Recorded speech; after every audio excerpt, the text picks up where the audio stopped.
third face of Eros. The first face, on the inside, interiority.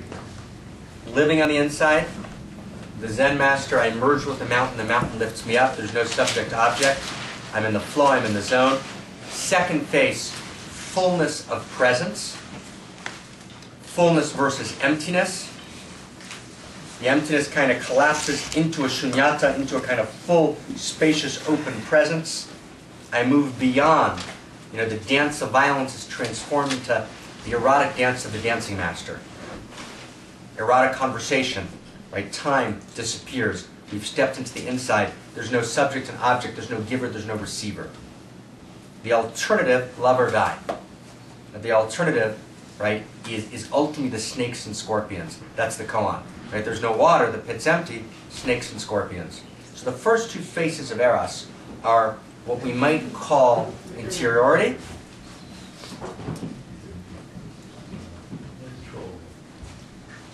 And the second one would be presence. Okay, so let's start from there. Okay, everyone ready to go? We're good? Yeah. Okay.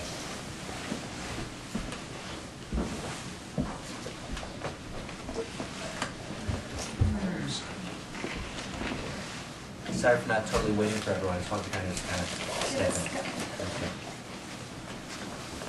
Okay. Let me just just to wrap that, just share with you a very, very brief, beautiful story that takes place in the maybe early 19th century. A master named Lady Isaac of Berdichev. Again, not a name you'd want to, maybe give your child, but it worked for him. Beautiful, beautiful master. And, at that time, there was a particular, young woman who had kind of gone off to join what today we would call a cult. What today we would call a cult. And, it was a particular sect, in that particular part of Europe, and she'd kind of gone off and joined it, and the family was, of course, very upset, and, of course, we use the term cult too broadly today. A lot of kind of legitimate, beautiful spiritual organizations kind of, get kind of tarred by that feather, but this was actually, she'd actually joined a real cult, where there's a kind of a deep, profound violation of the personal. That's, that something's a cult. The value of the personal is kind of profoundly violated. And so they tried everything. I guess every form of mid-19th century deprogrammer was kind of, brought to bear. None of it worked. And so they turned to Lady Isaac, who's this master. And he goes, and he's there for a few days. And she comes out, they have a conversation. And she leaves the cult and goes on to be one of the most amazing woman teacher mystics, right, of Hebrew wisdom in the mid-19th century. So towards the end of her life, they ask her, that famous, you're all learning a little Yiddish this weekend, was tutzach, right? Like, what happened? What happened? And she says something very, very beautiful. She says, the first day, I'm on the inside, and I'm in the rituals of the cult, and I feel that someone's outside. Because Levitza comes and he finds a tree kind of close to the entry of, the compound. He doesn't have to speak to her, he just sits behind the tree, and for 3 days he just waits behind the tree. That's all he does. And so she says, the first day, I have this feeling that someone's outside waiting, and I'm angry. Because who? Chutzpah. The word chutzpah? Chutzpah is like the gall. Like, why is this person invading my space, waiting, entering my life? And then the second day, I feel like the presence is getting deeper. And the second day, I'm not angry. I'm just kind of annoyed and a little bit curious. But the presence just stays. It just stays there, the presence. And the third day, I begin to feel the love in the presence. And I begin to feel the call. And by the time of sundown of the third day, the love of the call of that person's presence had grown so intense that I just had to come up and talk to him. Wow. And that's what the second face of Eros is. That's the fullness of presence. Right? That actually where we show up, we don't have anything to say, but we're just fully present, available, waiting, in that kind of deep sense. So that's the second face of Eros. The third face of Eros is what we're going to call to participate in the yearning force of being. The third face of Eros is to participate in the yearning force of being. Now, yearning and longing for a Hebrew wisdom master, right, is the essence of being alive. The goal is not detachment. It's not to move beyond desire. It's the clarification of desire. And by the way, before I had kind of been exposed a little more deeply to Buddhism, I used to contrast this with the Buddhist position. I think the more I understand, I think the more they're the same. Where that Buddhism is actually not against desire. It's about the discernment, the clarification of desire. Right? To go what we call birur chukka in Hebrew mysticism. To clarify very deeply what is desire really asking of me? What's really emerging? You know, if I would... Buddha said have few desires but have great ones. Have few desires but have great ones. Amen. Amen. Amen. Amen.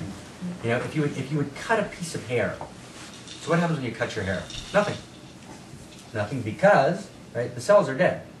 Right? If you cut into your skin, right, so you scream out. You scream out because the cells are alive.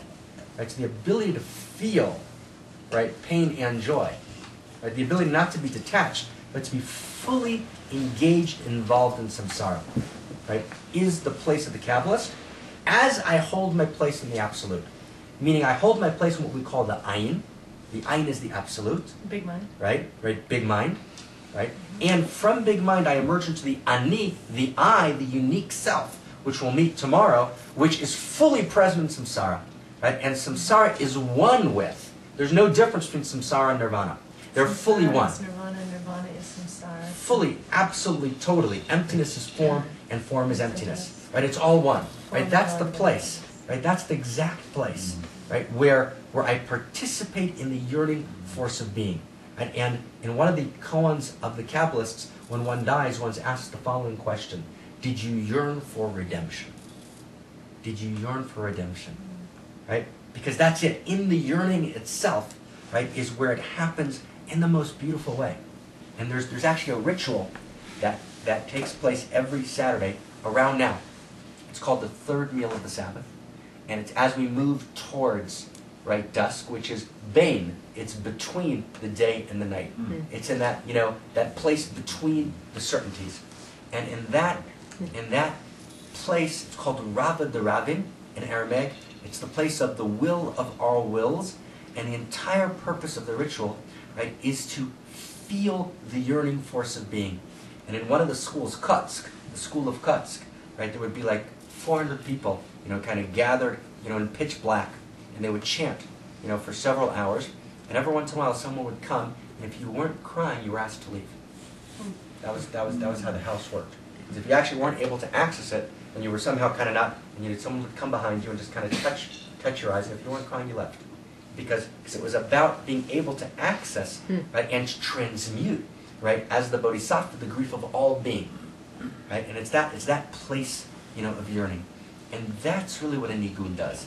That's the spiritual practice of the chant, right? They say that when the same Levi Isaac kind of was gathering in one evening in Berdichev for this particular ritual, you know, he tried to give a talk. He gave this kind of long, complex Talmudic discourse, you know. And the students are kind of looking at him, and he says, "Nu, ich verstehe? Did you understand?" And it was very clear they didn't. So then he says, "Well, I'll tell a story." And he tells like this, you know, incredible stories, lions and tigers and bears, oh my.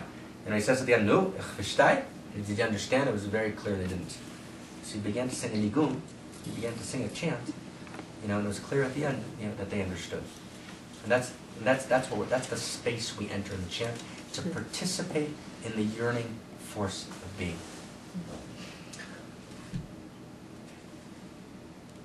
The fourth face of Eros, you know, and if we were doing a 5-day seminar, we'd now spend the next just 2-3 hours just kind of in that space, just in the space of yearning, and different ways we could find the space.